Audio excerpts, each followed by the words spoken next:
आज हम current affair cover करेंगे मार्च का पार्ट 3 और इसमें हम 14 मार्च 15 16 17 18 19 20 मार्च तक का करंट अफेयर कवर करेंगे। हमारा फर्स्ट क्वेश्चन है, which company has launch wheel of love to support parenthood. कौन सी कंपनी ने लॉन्च किया व्हील ऑफ लव जिससे वो सपोर्ट कर सके पेरेंटहुड को। हमें ऑप्शन पे HCL, बी दिया टाटा मोटर्स, सी दिया रिलायंस इंडस्ट्री, डी दिया येस बैंक। वो कंपनी है जिसने लॉन्च किया व्हील ऑफ लव जिससे वो सपोर्ट कर सके पेरेंटहुड को। That company is Tata motor. चलिए डिस्क्रिप्शन में पढ़ते हैं। Tata motor announce the launch of wheel of love, a holistic program that supports new parents in their exciting journey both as a parent and as a valued employee while promoting a progressive culture of care, inclusion and sensitization within the organization across levels. Tata Motors ने announce किया है और launch किया है wheel of love, एक holistic programme है जिसमें वो सपोर्ट करेंगे न्यू पेरेंट्स को उनकी एक्साइटिंग जर्नी में both as a parents and also as a valued employees. हमारा नेक्स्ट क्वेश्चन है, who inaugurate New Delhi World Book Fair 2021। किसने इनोग्रेट किया था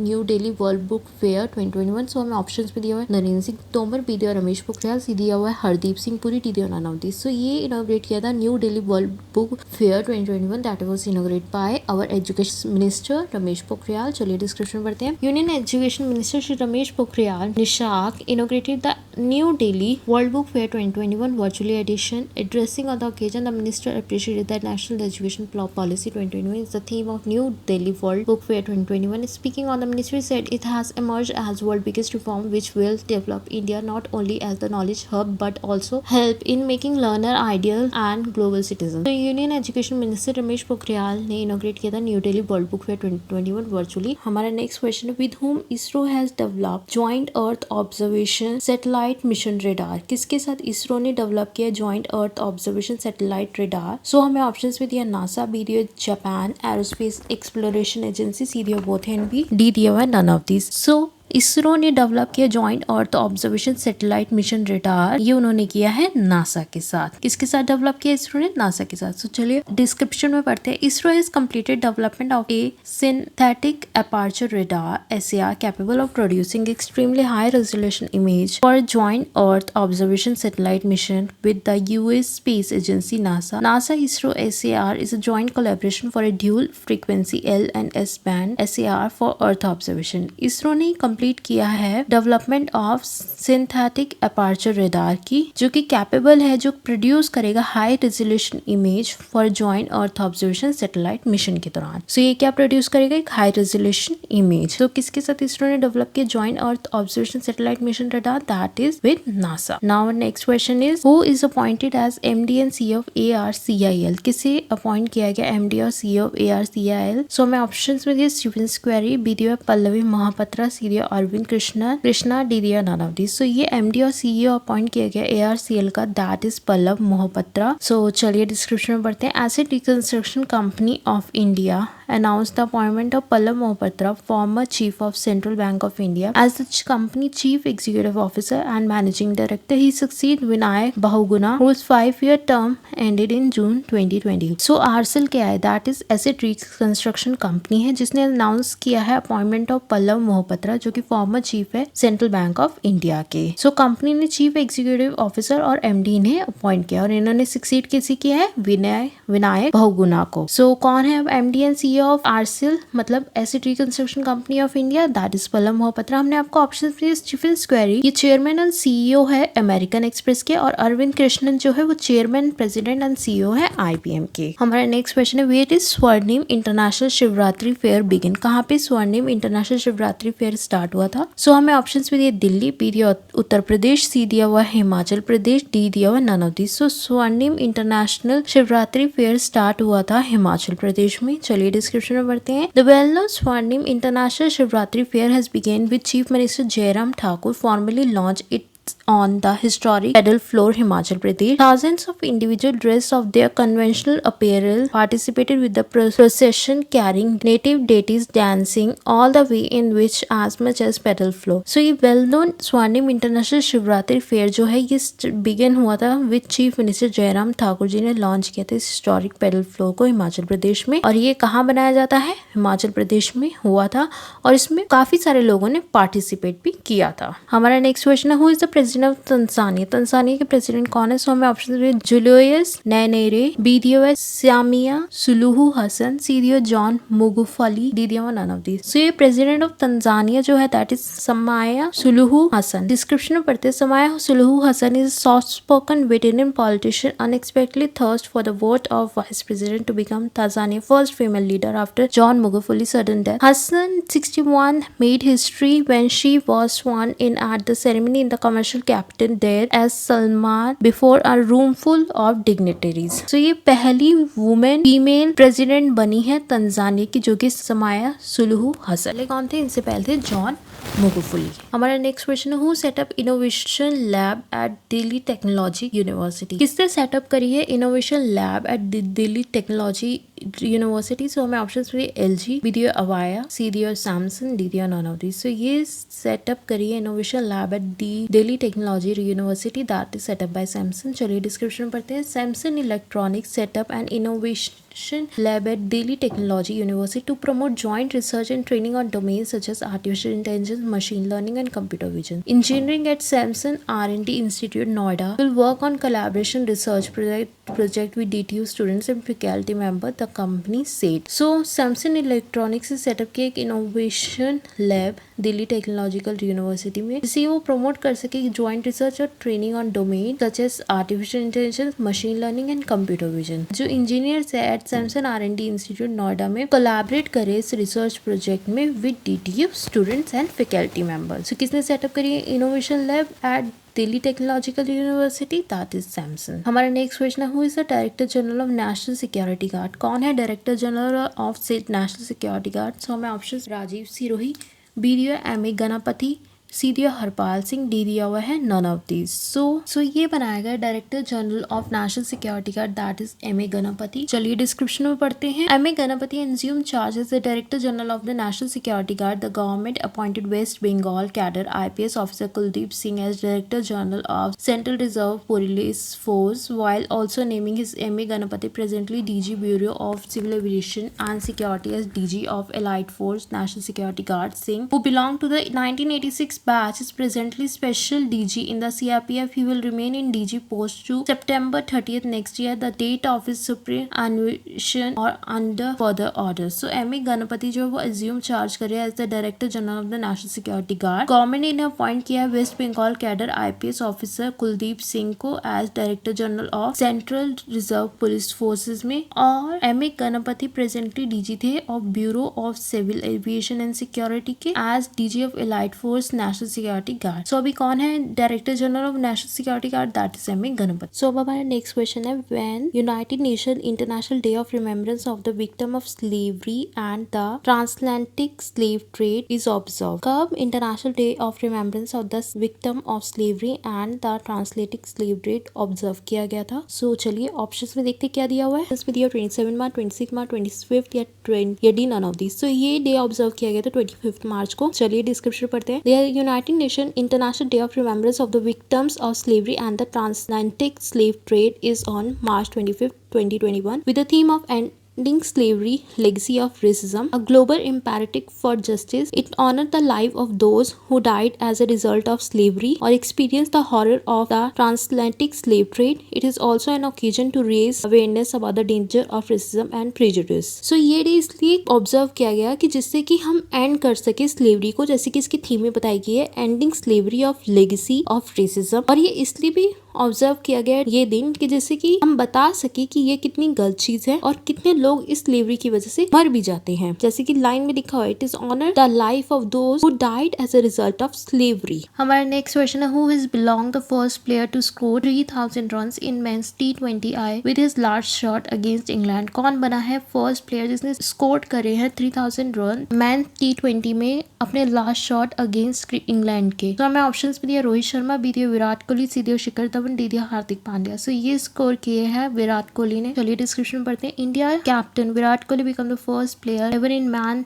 cricket to score 3000 run in the T20 international format during his team's second match of the series against England. Kohli knocked off 73 run which name of 49 balls also helped India to level the 5-match T20 series in Ahmedabad after losing the opening game by 8 wickets. So Indian captain जो विराट कोहली है वो पहले player है man cricket में जिन्होंने score किया है 3000 run T20 international में, और ये उन्होंने स्कोर कब किया था जब वो खेल रहे थे इंग्लैंड के अगेंस्ट। ठीक है, सो किसने स्कोर किया 3000 रन मैन T20 में? So that is Virat Kohli. अब हम इंपॉर्टेंट डेज और इंपॉर्टेंट पीपल के बारे में बात कर लेते हैं। Tanzania president John Magufuli passed away. John Magufuli कौन थे? वो तंजानिया के प्रेसिडेंट थे। वर्ल्ड ओरल हेल्थ डे जो है वो सेलिब्रेट किया 20 मार्च को, और इसका फोकस क्या होता है? ये फोकस होता है हाईलाइट करे the benefit of good oral health, spread awareness about the oral disease. Former BJP leader और union minister Dilip Gandhi passed away. International Day for the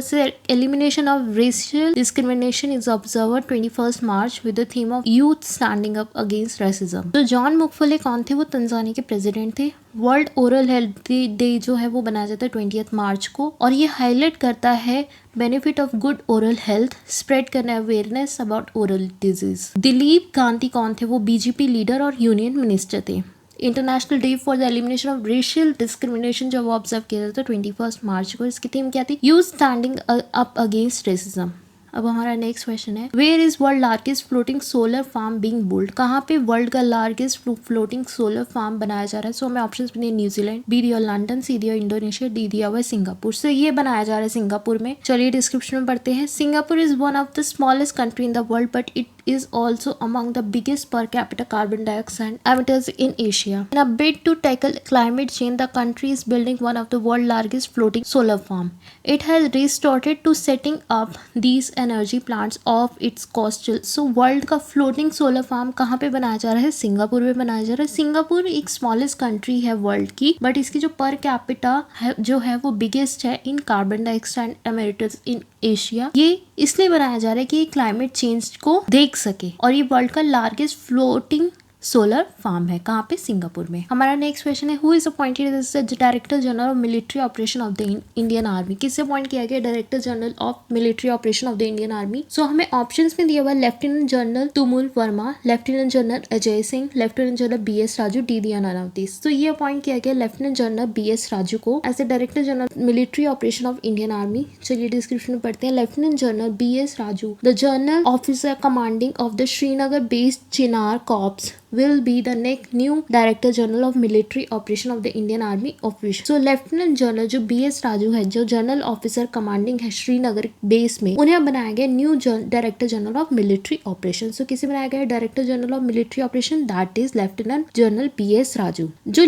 हमने आपको ऑप्शंस में दिया, लेफ्टिनेंट जनरल तुमुल वर्मा ये डायरेक्टर जनरल है इलेक्ट्रॉनिक्स एंड मैकेनिकल इंजीनियर, और lieutenant general Ajay Singh जो है वो डायरेक्टर जनरल है मिलिट्री ट्रेनिंग के। बट अभी आपको क्वेश्चन में क्या पूछा गया कि किसे अपॉइंट किया गया as the director general of military operation of the Indian army? So that is lieutenant general BS Raju. Now our next question is, which state have started an innovation movement to promote fresh fruit cake as the healthier option instead of the traditional bakery made cake? कौन सी state है जिसने एक innovative movement लिया है कि वो promote कर रही है फ्रेश फ्रूट केक को एक हेल्थियर ऑप्शन के लिए, और ये एक ट्रेडिशनल बेकरी मेड केक होगा? सो हमें ऑप्शंस में दिया हुआ है दिल्ली, लखनऊ, महाराष्ट्र या नानावती। सो ये स्टेट जो कि जिसने स्टार्ट किया है ये एक इनोवेटिव आइडिया मूवमेंट जिसमें वो प्रमोट कर रही है फ्रेश फ्रूट केक को, सो दैट इज महाराष्ट्र। चलिए डिस्क्रिप्शन में पढ़ते हैं। Fruit grower in rural Maharashtra have started an innovative movement to promote fresh fruit cake as the healthier option instead of the traditional bakery made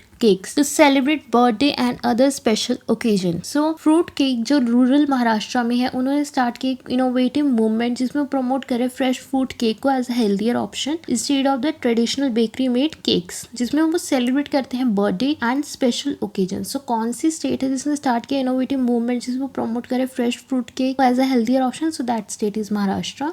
हमारा next question है, who is appointed as the chairman of stop TB partnership board? किसे appoint किया गया as the chairman of the stop TB partnership board? So हमें options में दिया हुआ Piyush Goyal, doctor Harshvardhan, C दिया रविशंकर प्रसाद, डी दिया हरदीप सिंह पुरी। सो ऑफकोर्स अगर टीबी किसी हेल्थ से रिलेटेड है तो ऑफकोर्स हमारे हेल्थ मिनिस्टर ही अपॉइंट किए गए होंगे, तो मतलब डॉक्टर हर्षवर्धन। चलिए डिस्क्रिप्शन में पढ़ते हैं। Union health minister Harshvardhan have been appointed as chairman of the stop TB partnership Board in recognition of his outstanding contribution to the movement of eradicating tuberculosis from India by 2025. The Stop TB Partnership is a unique international body with the power to align actors all over the India in the fight against tuberculosis. So ये हमारे जो union minister Harshvardhan जी को appoint किया गया the chairman of stop TB partnership board. ये एक movement है जिसमें कि वो इस मूवमेंट में वो अपना कॉन्ट्रीब्यूशन दे रहे हैं, जिसमें उनका पूरा फोकस है कि वो कैसे स्टॉप करेंगे टीबी को बाय 2025 तक। ये एक न्यू इंटरनेशनल बॉडी है जिसका नाम है स्टॉप टीबी पार्टनरशिप, जिसके चेयरमैन कौन है? हर्षवर्धन। हमारा नेक्स्ट क्वेश्चन है, when India Finland virtual summit 2021 held? कब हुआ था इंडिया और फिनलैंड का वर्चुअल समिट 2021? तो हमें ऑप्शंस भी दिए 23 मार्च, 16 मार्च, 18 मार्च या नन ऑफ दिस। सो ये हुआ था 16 मार्च को। चलिए डिस्क्रिप्शन में पढ़ते हैं। Prime minister Shri Narendra Modi and prime minister of the republic of Finland HE miss Sanna Marin held a virtual summit and discuss the entire gamut of bilateral issues as well as other regional and multilateral issues of mutual interest. Both leaders noted that the close relation between India and Finland were based on shared values of democracy, rule of law, equality, freedom of speech and respect for human rights. So ये जो England और India और Finland की जो virtual summit हुई थी 2021 वो हुई थी 16 मार्च को, और इसमें इन दोनों कंट्रीज ने अपने मल्टीलेटरल इश्यूज के बारे में बात करी थी, बायलेटरल इश्यूज के बारे में बात करी जो उनकी रिलीजन से रिलेटेड है। उसमें उन्होंने बात करी थी अपने क्लोज रिलेशंस के भी बारे में, जो कि वो शेयर करते हैं values by democracy, rule of law, equality, freedom of speech and respect for human rights के थ्रू। सो कब हुई थी ये इंडिया और फिनलैंड की virtual summit? That is on 16 March. हमारा नेक्स्ट क्वेश्चन है, who is the chairman of the committee for startup India seed fund scheme? कौन है chairman of the committee for startup India seed fund scheme? So हमें options में दिया Ajay Bhushan Pandey, B दिया envy Ramanand, सी दिया Sushil Chandra, D दिया एच के मित्तल। सो ये चेयरमैन जो है committee for the startup India seed fund scheme that is H K Mittal. चलिए डिस्क्रिप्शन में पढ़ते हैं। The government has constituted an expert advisory committee which will be responsible for the overall execution और monitoring of the startup India seed fund scheme according to an office memorandum of the Department for Promotion of Industry and Internal Trade. The committee will evaluate and select incubator for allotment of funds under the scheme, monitor process and take all necessary measures for efficient utilization of fund towards fulfillment of objective of the scheme. So government ने ये एक expert advisory की committee बनाई है जो कि responsible होगी startup India seed fund scheme के लिए, जो कि एग्जीक्यूट करेगी और मॉनिटर करेगी इस पूरी स्कीम के ऊपर। इसमें एक मेमोरेंडम है of the department of promotion of industry and trade में। ये जो कमेटी है जो इवैल्यूएट करेगी, ठीक है, अलॉट करेगी फंड्स इस स्कीम के अंडर, और इसमें वो मॉनिटर करेगी सब चीजें और फुलफिलमेंट करेगी उनके ऑब्जेक्टिव्स को, जो भी स्कीम के ऑब्जेक्टिव है। कौन सी स्कीम के? स्टार्टअप इंडिया सीड फंड के। और इसके चेयरमैन कौन है? H K Mittal. सो एनवी रामानंद जो है that is chief justice of India. Ajay Bhushan Pandey जो ए ऑप्शन हमने दिया हुआ, ये हमारे फाइनेंस सेक्रेटरी है। और सुशील चंद्र जो हमारे चीफ इलेक्शन कमिश्नर है। सो हमारा नेक्स्ट क्वेश्चन है, which naval ship has arrived at port Anjouan Comoros to deliver 100 metric ton of rice? कौन सा शिप जो है वो अराइव हुआ है पोर्ट अनुजुआन में, जिसमें कि वो डिलीवर करेगा 100 मेट्रिक टन ऑफ राइस? तो हमें बताना है कौन सा शिप है। तो चलिए ऑप्शंस में पढ़ते हैं। फर्स्ट हमें दिया हुआ INS तलवार, बी दिया हुआ INS जलेश्वा, सी दिया INS शिवालिक, डी दिया INS निशाक। तो वो शिप है जो अराइव हुआ है पोर्ट अंजुआ कोमोरोस में, जिसने डिलीवर करा 100 metric ton of rice, that is INS Jalashwa. चलिए डिस्क्रिप्शन में पढ़ते हैं। Indian naval ship Jalashwa arrived at the port of Anjouan Comoros to deliver 1000 metric ton of rice. The consignment has come as a fulfillment of the grand announcement made during the visit of Vice President M. Venkaiah Naidu to Comoros in October 2019, according to the statement by the Indian Embassy in Madagascar and Comoros. So Indian Naval का जो ship है जलाश्वा he arrive हुआ है 1000 metric ton of rice के साथ। ये एक consignment था जो उन्हें फुलफिल करना था फॉर द ग्रेट अनाउंसमेंट जो की हुई थी एम वेंकैया नायडू जी के द्वारा टू कोमोरस इन अक्टूबर 2019 में। सो कौन से शिप ने डिलीवर किया 100 metric ton of rice Comoros को? That is INS Jalashwa. हमारा नेक्स्ट क्वेश्चन है, who is the prime minister of Netherland? Netherland के प्राइम मिनिस्टर कौन है? हमें ऑप्शंस में Mark Rutte, B Wim Kok, C डी Jan Patrick, Balkenende, Did you none of these? So Prime Minister of Netherlands है Mark Rutte। चलिए description पढ़ते हैं। The Prime Minister of Netherlands is the head of executive branch of the government of the Netherlands. The Prime Minister is the chair of the Council of Ministers and coordinates its policy with his cabinet. The current acting Prime Minister is Mark Rutte, who serves in the demissionary capacity after his resignation on 15 January 2021. So जो Prime Minister है Netherlands के, वो head है executive branch of the government of the Netherlands। Prime Minister जो है वो chair है of the council of minister and coordinate करते हैं अपनी पॉलिसी को कैबिनेट में। और अभी उधर के करंट प्राइम मिनिस्टर कौन है? Mark Rutte. हमारा नेक्स्ट क्वेश्चन है, who is the inventor of audio cassette tape? कौन थे inventor of audio cassette tape? तो हमें ऑप्शंस में दिया फिलियो टेलर फ्रांसवर्थ, बी दिया एलेक्जेंडर ग्राहमी बेल, सी दिया है गुलिल्मो मार्कोनी, डी दिया Lou Ottens. So audio cassette tape के जो इन्वेंटर थे दैट इज लाउ ओटेन। चलिए डिस्क्रिप्शन में पढ़ते हैं। सो हमें डिस्क्रिप्शन में दिया हुआ है, Louis Ottens the Dutch engineer credit with inventing the audio cassette tape has died at the age of 94। Dutch newspaper NRC Handelsblad first reported that Otten died March 6th in Duizel, the Netherlands. No cause of death was provided. A long-time engineer at the Dutch electronics and technology company Philips, Otten in his role as head of the product development department lead the Belgium team charged with converting the bulky reel-to-reel tape recorders of the era into smoothing, portable and consumer friendly. Otten's goal was to make a cassette tape that could fit a jack inside pocket. So ये पहले audio को cassette tape के जो inventor थे that is लाउ ओटेन, और इनकी death हो चुकी है। तो यही पॉइंट आप तक पहुंचाना था, इसलिए ये क्वेश्चन पूछा भी गया है। और ये बीच में फिलिप्स कंपनी में काम भी करते थे और इनका रोल जो था वो था head of product development department. हमने आपको जो ऑप्शन ए में दिया फिलियो टेलर फ्रांसवर्थ थे, he has done the invention of TV. Alexander Graham Bell जो थे उन्होंने इन्वेंशन करी थी टेलीफोन की। और गुलिल्मो मार्कोनी जो थे उन्होंने इन्वेंशन करी थी रेडियो की। और ऑडियो कैसेट की किसने करी है? लॉय ओटेन्स ने। हमारा नेक्स्ट क्वेश्चन है, who has sign a deal with State Bank of India for first secured overnight financing rate linked external commercial borrowing? किसने साइन करी है deal State Bank of India के साथ पहली बारी सिक्योर्ड ओवरनाइट फाइनेंसिंग रेट के ऊपर, जो कि लिंक्ड है एक्सटर्नल कमर्शियल बोरिंग के ऊपर? तो ये डील किसने साइन करी हमें ये बताना है। चलिए ऑप्शंस में पढ़ते हैं। ऑप्शंस में हमें दिया Indian oil corporation limited, B दिया Indian oil and natural gas corporation, C दिया Bharat petroleum corporation limited, D दिया हुआ है national textile corporation limited. So ये जिसने डील साइन करी है स्टेट बैंक ऑफ इंडिया के साथ for the first secured overnight financing rate के साथ, तो ये करी है इंडियन ऑयल कॉर्पोरेशन लिमिटेड ने। चलिए डिस्कस पढ़ते हैं। State Bank of India said it has been awarded the mandate for the first secured overnight financing rate link $100 million external commercial borrowing deal by Indian Oil Corporation Limited for 5 years. Secured overnight financing rate is an identified replacement for US dollar London interbank offered rate which is expected to be phased out at the end of 2021. So ये SBI ने को award दिया गया है जिसमें उसने first secured किया है ओवरनाइट फाइनेंसिंग रेट में लिंक किया 100 मिलियन का external commercial boring deal by Indian oil corporation के लिए 5 साल के लिए। सो किसने साइन करी है डील SBI बैंक के साथ for the first secured overnight financing rate जो लिंक है एक्सटर्नल कमर्शियल बोरिंग के साथ? That deal is signed by Indian Oil Corporation Limited with SBI. अब हम important days और important people के बारे में बात करते हैं। So हमारा फर्स्ट पॉइंट है former boxing champion Marvelous Marvin Hagler has passed away. Marvelous Marvin Hagler कौन थे? एक बॉक्सिंग चैंपियन थे। Veteran Kathakali artist Chemancheri Kunhiraman Nair has passed away. Chemancheri Kunhiraman Nair कौन थे? ये कथकली आर्टिस्ट थी। International day of happiness is celebrated on 20th March. International day of happiness कब celebrate किया जाता है? 20th मार्च को, जिससे कि वो प्रमोट कर सके happiness is fundamental right for all human being across the world. World sparrow जो है वो सेलिब्रेट किया जाता है 20th मार्च को, जिसकी थीम क्या थी? I love sparrow. Marvelous Marvin Hagler कौन थे? ये बॉक्सिंग चैंपियन थे। चेमंचरी खुनीरामन नायर कौन थी? कथकली आर्टिस्ट थी जिनकी डेथ हो चुकी है।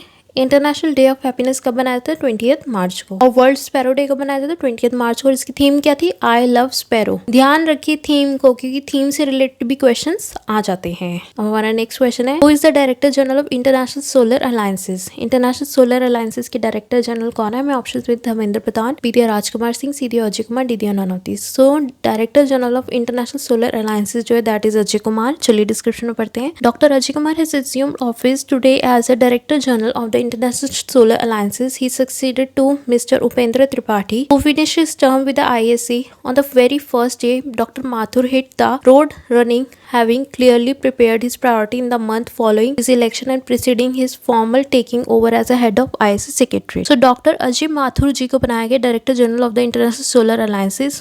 उपेंद्र त्रिपाठी जो थे वो पहले इंटरनेशनल सोलर अलायंसेस के डायरेक्टर जनरल थे और अब उन्हें ये पहले थे, और अब कौन है? अजय माथुर जी हैं। सो अब हमारा नेक्स्ट क्वेश्चन है, who is appointed as the brand ambassador of Neo Growth? Neo Growth का ब्रांड एम्बेसडर कौन है? मैं ऑप्शंस भी श्वेता सिंह, बी आमिर खान, सी अजिंक्य रहाणे, दीदिया none of this. So brand ambassador of Neo Growth है अजिंक्य रहाणे। चलिए डिस्क्रिप्शन में पढ़ते हैं। Neo Growth has appointed as cricketer Ajinkya Rahane as its brand ambassador. The agreement is for a year which can be extended. Rahane will endorse the company business offering. Nair said that the current equity of 400 crore can support loan growth of 2000 crore. So neo growth के ने appoint किया है as cricketer Ajinkya Rahane को as brand ambassador. ये agreement जो है extend भी हो सकता है और रहाणे एंडोर्स करेंगे कंपनी की बिजनेस ऑफरिंग्स को। सो अब हमारा नेक्स्ट क्वेश्चन है, who has been named to the world economic forum global light house network? किसका नाम दिया गया वर्ल्ड इकोनॉमिक फोरम में global light house network? So हमें ऑप्शंस में रिन्यू पावर,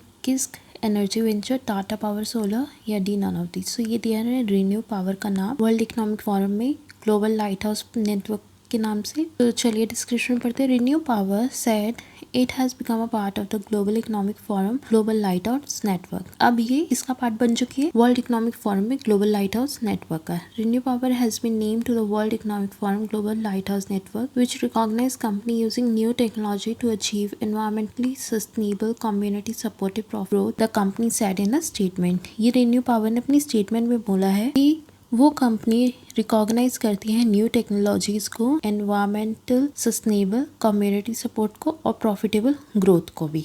कौन? ReNew Power. अब हमारा नेक्स्ट क्वेश्चन है, who sets new national record in men's 3000 meter steeplechase in the ongoing Federation Cup Senior National Athletic Championship? इसने set किया new national record men's 3000 metre steeplechase में in the ongoing Federation Cup Senior National Athletic Championship में। सो हमें options में दिया हुआ है duty चंद, B दिया हुआ है अविनाश सेबल, सी दिया बोथ एंड बी, डी दिया नन ऑफ दिस। सो ये अविनाश सेबल ने एक सेट किया new record men's 3000 metre steeplechase में, जो कि हो रहा था Federation Cup senior national athletics championship में। उन्होंने एक न्यू टारगेट सेट किया है। चलिए डिस्क्रिप्शन में पढ़ते हैं। Athlete Avinash Sable set a new national record in the men's 3000 metre steeplechase event in the ongoing Federation Cup. The 26-year-old Avinash recorded a time of 8:20:20 and hence he ended up breaking his own record which he set in 2019. So athlete Avinash Sable ने एक new national record बनाया है 3000 metre steeplechase का Federation Cup में। हमारा next question है, where government has set up Rettal Hydro Electric Power Corporation to implement the 850 megawatt Rettal Hydro Electric Project। कहाँ पे गवर्नमेंट ने सेटअप किया है Rettal Hydro Electric Power Corporation, जिसमें वो इम्प्लीमेंट करेगी 850 megawatt Rettal Hydro Electric Project को। सो हमें ऑप्शंस भी दिया है काशीपुर, जम्मू एंड कश्मीर, सीधी और दिल्ली, दीदा नाना। सो ये गवर्नमेंट ने सेटअप किया है जम्मू एंड कश्मीर में। चलिए डिस्क्रिप्शन में पढ़ते हैं। The Jammu and Kashmir administration approved in corporation of the joint venture company Rettal Hydro Electric Power Corporation to implement the 850 megawatt Rettal Hydro Electric Project on River Chenab, Peshawar district of the Union Territory. It was approved by the Administrative Council, which meet here under the chairmanship Lieutenant Governor Manoj Sinha. The proposed JVC will have authorized capital of 1,600 crore, which initial paid up capital of 100 crore. out of which JK SPDCL will contribute ₹49 crore as initial capital. तो Jammu and Kashmir की जो administration है उन्होंने approve किया incorporate joint venture Ratle hydro electric power corporation का, जिसमें वो implement करे 850 megawatt Ratle hydro electric project river Chenab पे। इसे अप्रूव किया है वहाँ के लेफ्टिनेंट गवर्नर मनोज सिन्हा जी ने जम्मू एंड कश्मीर के। सो मैंने आपसे एक क्वेश्चन में पूछा था कि जम्मू एंड कश्मीर के लेफ्टिनेंट गवर्नर कौन है, दैट इज मनोज सिन्हा। हमारा नेक्स्ट क्वेश्चन है, what is the rank of Indian world happiness report 2021? World happiness report 2021 में इंडिया की रैंक क्या है? हमें ऑप्शंस में दिए 128, 140, 139 या 138। सो इंडिया की जो रैंक है दैट इज 139। ये क्वेश्चन बहुत इंपॉर्टेंट है। इससे रिलेटेड IAS, सिविल सर्विसेज और बैंक के एग्जाम्स में ये क्वेश्चन पूछा जाता है स्टैटिक जीके की तरह कि वर्ल्ड हैप्पीनेस रिपोर्ट के अकॉर्डिंग इंडिया की रैंक है दैट इज 139। चलिए डिस्क्रिप्शन में पढ़ते हैं। India is rank 139 out of 149 country in the list of UN world happiness report 2021 which is top bye Finland. Finland ने इस रिपोर्ट में टॉप किया और 149 कंट्रीज में से हमारा रैंक 139 है UN वर्ल्ड हैप्पीनेस रिपोर्ट में। नेक्स्ट क्वेश्चन है who is the winner in 100 metre sprint final in the Federation Cup senior national athlete championship? किसने जीता 100 मीटर का स्प्रिंट फाइनल फेडरेशन कप में? सो हमें ऑप्शन दिए धनलक्ष्मी, बी दिया हुआ ड्यूटी चंद, सी दिया बोथ एंड, बी दी दिया नानादी। सो ये जीता धनलक्ष्मी ने 100 मीटर का स्प्रिंट फाइनल किसमें? फेडरेशन कप में। चलिए डिस्क्रिप्शन में पढ़ते हैं। National record holder duty Chand was beaten to second place by Dhanalakshmi, while Hima Das was disqualified after a false start in a much anticipated women 100 meter sprint final in the Federation Cup Senior National Athlete Championship. 22-year-old Dhanalakshmi of Tamil Nadu took the gold by clocking 11:39 seconds ahead of Duty of Odisha to become the fastest woman of the championship, the second day of the competition of at NIS campus. So ये fastest women बनी है championship में धनलक्ष्मी, जो कि winner है 100 metre sprint final में। Duty चंद ने second place ली है और हिमा दास जो थे वो फॉल स्टार्ट की वजह से पहले ही डिस्क्वालिफाइड हो गए थे। तो जीता कौन है इसके फाइनल में जीता 100 मीटर का स्प्रिंट? That is Dhanlaxmi. अब हमारा नेक्स्ट क्वेश्चन है हु इनॉग्रेट शहीद भगत सिंह स्मारक इन न्यू दिल्ली? किसने इनॉग्रेट किया श्री भगत सिंह स्मारक न्यू दिल्ली में? सो हमें ऑप्शंस में दिए हरदीप सिंह पुरी, बी दिया रमेश पोखरियाल, सी दिया प्रकाश जावड़ेकर, डी दिया जितेंद्र सिंह। सो ये इनॉग्रेट किया है शहीद भगत सिंह स्मारक न्यू दिल्ली में रमेश पोखरियाल जी ने। चलिए डिस्क्रिप्शन पढ़ते हैं। The university of Delhi organise a programme to pay homage and commemorate 90 years of meritorium of our national icons of the Indian national movement Shahid Bhagat Singh, Sukhdev Thapar and Shivram Rajguru on Shahid Divas in the convention hall of the Viceregal Lodge on 23 मार्च 2021। सो किसने inaugurate किया था शहीद भगत सिंह स्मारक new Delhi में? ये किया था रमेश पोखरियाल ने शहीदी दिवस के ऊपर उन्होंने ये इनॉग्रेट किया था। अब हमारे नेक्स्ट क्वेश्चन है who hand over command of strategic Kashmir based 15 corps? किसने हैंड ओवर करी है command of strategic Kashmir based 15 corps? So हमें ऑप्शंस भी दिए संजीव शर्मा, बी दिया हुआ है AK होडा, सी दिया NK साहू, डी दिया हुआ है लेफ्टिनेंट जनरल DP पांडे। सो ये हैंड ओवर करा है स्ट्रेटेजिक कश्मीर बेस्ड 15 कॉर्प्स ये किया है lieutenant general DP Pandey ji को। चलिए डिस्क्रिप्शन में पढ़ते हैं। Lieutenant general BS Raju has handed over command of the strategic Kashmir based 15 corps to lieutenant general DP Pandey. Lieutenant general Raju tenure over the last 1 year is defined by an improved security environment prevailing both on the line of control and in Kashmir. So lieutenant general BS Raju ने hand over करी है command of the strategic Kashmir based 15 corps को lieutenant general DP Pandey ji को। Lieutenant general Raju ने define किया है एक improved security environment जो कि चाहिए प्रिवेलिंग चाहिए जो कि हमें चाहिए both on the line of control and in Kashmir. तो अब किसी कमांड दी है of strategic Kashmir based 15 corps that is lieutenant general DP Pandey. हमने आपको संजीव शर्मा दिया हुआ है ये ऑप्शन में, ये डायरेक्टर है जनरल मिलिट्री इंटेलिजेंस के, AK जो वो डायरेक्टर जनरल है मेडिकल सर्विसेज के और NK साहू जो है वो डायरेक्टर जनरल है डेंटल सर्विसेज के। अब हम आपको इंपॉर्टेंट डेज और इंपॉर्टेंट पीपल के बारे में बता देते हैं। सो हमारा फर्स्ट पॉइंट है PK Sinha the principal adviser of prime minister Narendra Modi has resign. PK Sinha जो प्रिंसिपल एडवाइजर थे प्राइम मिनिस्टर नरेंद्र मोदी के, उन्होंने रिजाइन कर दिया है। महाराष्ट्र के गवर्नर भगत सिंह कोश्यारी ने रिलीज करी है एक डिजिटल ई बुक जिसका नाम है drawn under the dome. Maharashtra के गवर्नर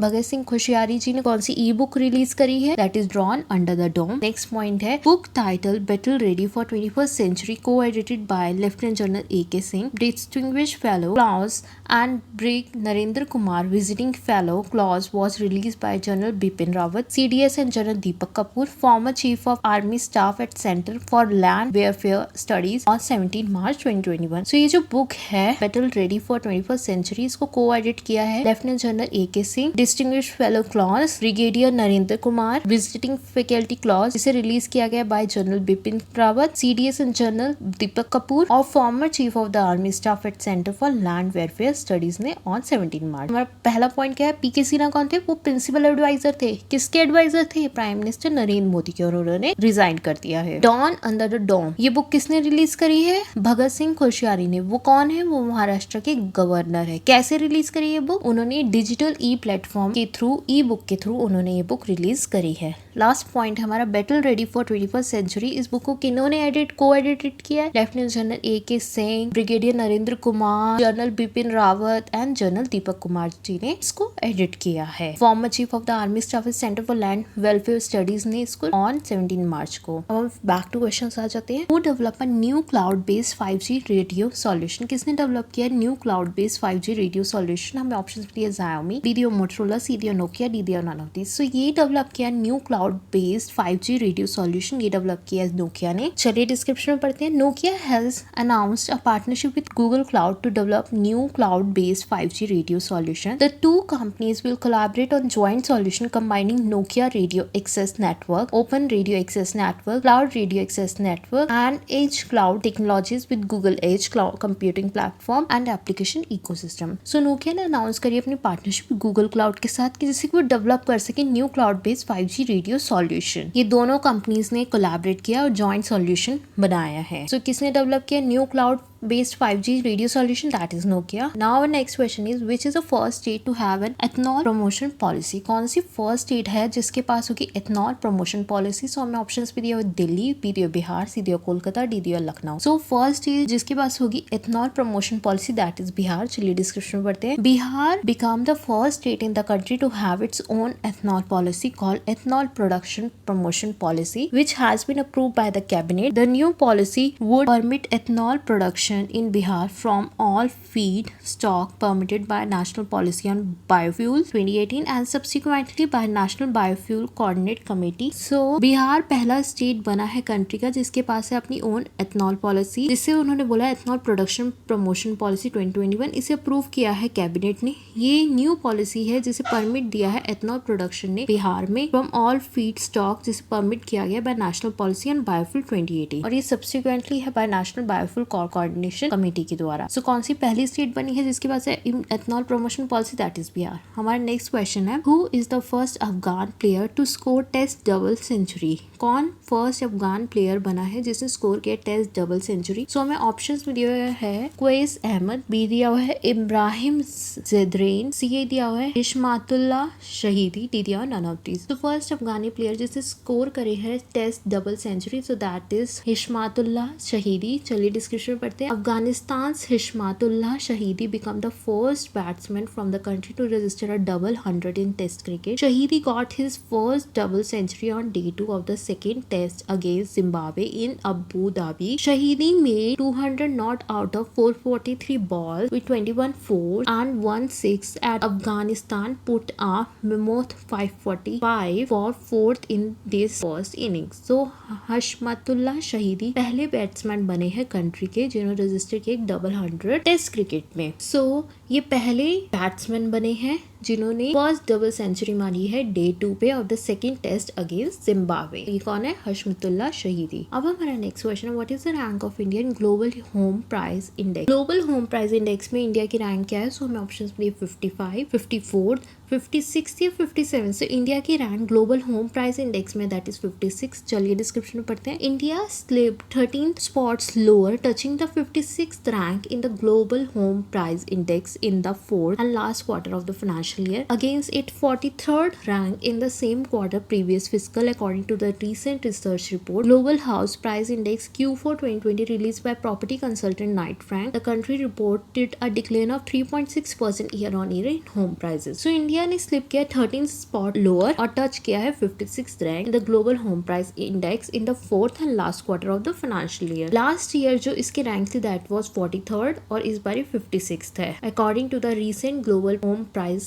इंडेक्स Q4 2020 की तरफ से, जिसे किसने रिलीज किया है? रिलीज किया गया by property consultant Knight Frank के द्वारा। अब हमारा नेक्स्ट क्वेश्चन है, who has release the first batch of medium range surface to air missile? किसने रिलीज किया first batch of medium range surface to air missile? So हमें options में दिए हुए Kalyani Rafael advance system, B दिया BrahMos, C दिया Kalyani group of India, D दिया none of this. So first batch of medium range surface to air missile release किया Kalyani Rafael advance system ने। सो चलिए डिस्क्रिप्शन में बढ़ते हैं। Kalyani Rafael advance system has roll out its first batch of medium range surface to air missile for the Indian army and air force from its facility located near the Hyderabad International Airport. Kalyani Rafael Advanced System is a joint venture between the Kalyani Group and Rafael Advanced Defense System of Israel engaged in the defense sector manufacturing. If the demand goes up, the venture may consider stepping up manufacturing and setting up another facility. So Kalyani Rafael Advanced System ने roll out किया अपना first batch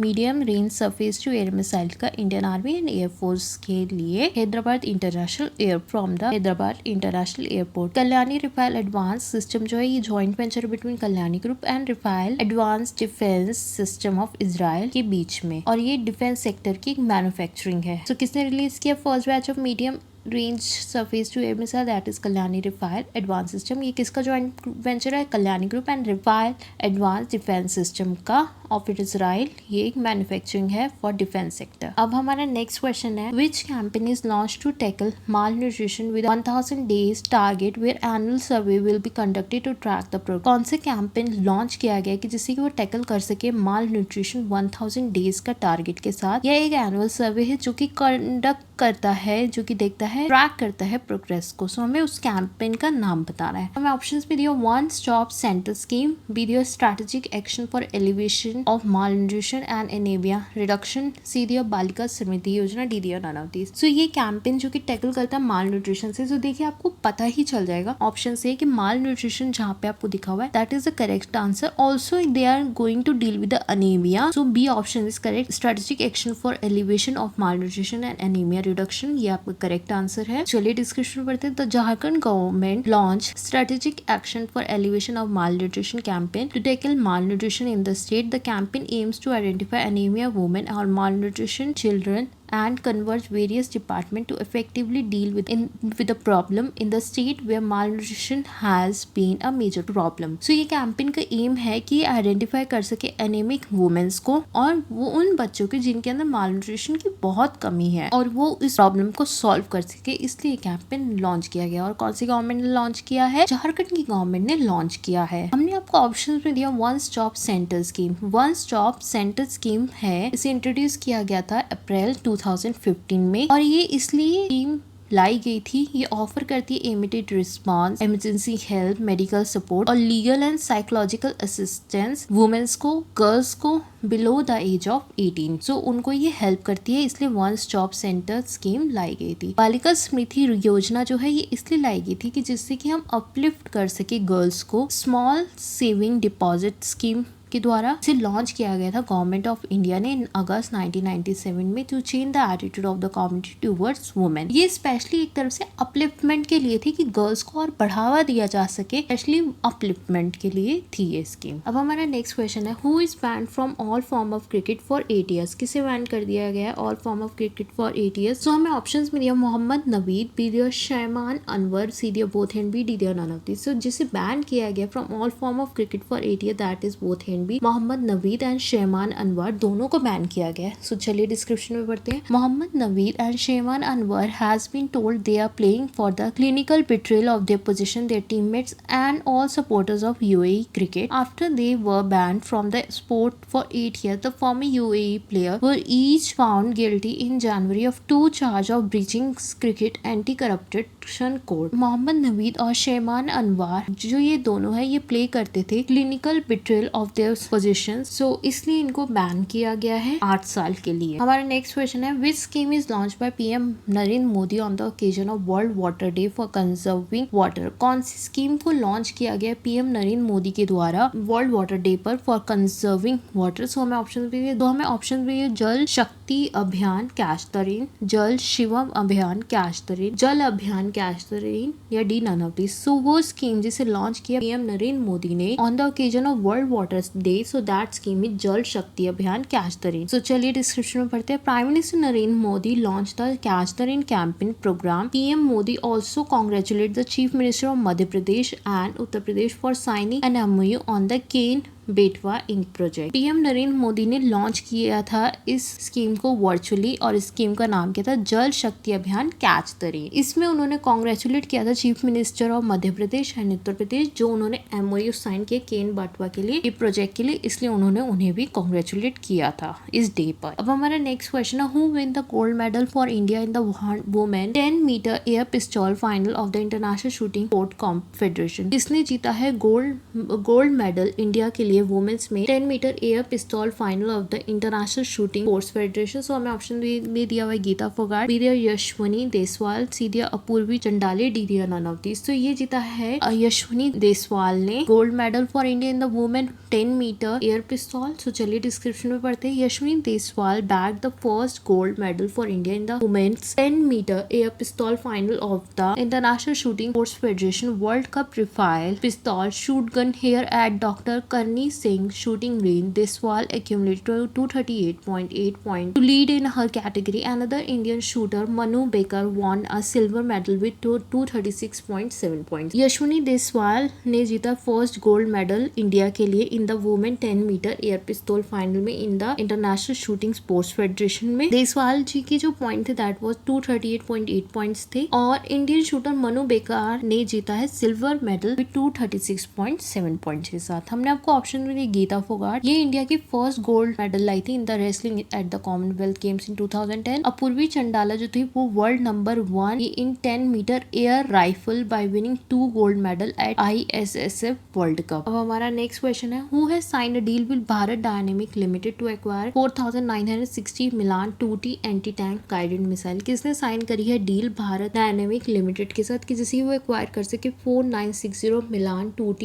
anti tank guided missile. So हमें option में defence ministry, B दिया finance ministry, C दिया sports ministry, D दिया none of this. So ये sign किया है भारत डायनेमिक लिमिटेड के साथ कि वो एक्वायर कर सके 4960 Milan 2T anti tank guided missile. So ये साइन किया डिफेंस मिनिस्ट्री ने। चलिए डिस्क्रिप्शन में पढ़ते हैं। Defence ministry sealed a deal with state run Bharat dynamic limited to acquire 4960 anti tank guided missile at a cost of 1188 crores for the Indian Army. The missile have a range of 1850 meter, can be fired from ground as well as a vehicle based launcher and this induction is planned to be completed in 3 years. So ये defence ministry ने seal की है एक deal Bharat dynamic के साथ कि वो acquire करेगी 4960 एंटी-टैंक गाइडिंग मिसाइल। कितनी कॉस्ट में? 1188 करोड़ में इंडियन आर्मी के लिए। और इस मिसाइल की रेंज होगी 1850 मीटर तक की from the ground level and also from the vehicle based launcher से भी। और ये इसका प्लान है कि वो इसे कंप्लीट करेंगे 3 साल में। तो किसने साइन करी है डील भारत डायनेमिक के साथ? सो दैट इज डिफेंस मिनिस्ट्री। किसके लिए? कि वो एक्वायर कर सके 4960 Milan 2T anti tank guided missile. अब हम वापस से important days and important people के बारे में पढ़ लेते हैं।